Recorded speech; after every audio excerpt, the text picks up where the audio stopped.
আল্লামা নুরুল ইসলাম ফারুকী, তার কাফেলা আর আমাদের শৈশবকে হত্যা করা হয়েছে।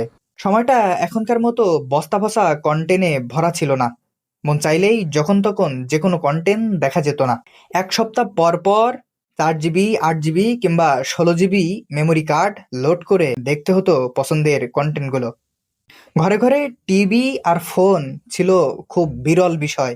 সে সময় বাটন ফোনের আনাগোনা ছিল বেশি। মহিলারা ইন্ডিয়ান সিরিয়াল দেখত, পুরুষেরা সাদা কালো পর্দার সিনেমা এবং যাত্রাপালায় মগ্ন ছিল। তরুণ তরুণীরা রোমান্টিক গান, মুভি, ব্লু ফিল্ম আর নেগেটিভ গেমে কিছু সংখ্যক মেতে থাকত। ওই সময় তুমুল জনপ্রিয় সিরিজ কাফেলার প্রধান দুটি বিষয় ছিল: এক লোকেশন, দুই উপস্থাপক। লোকেশন ছিল পৃথিবীর বিভিন্ন দেশের নিদর্শনীয় স্থান এবং উপস্থাপক ছিলেন আল্লামা নুরুল ইসলাম ফারুকী, যার সাবলীল শব্দচয়ন মানুষের হৃদয় ছুঁয়ে যেত।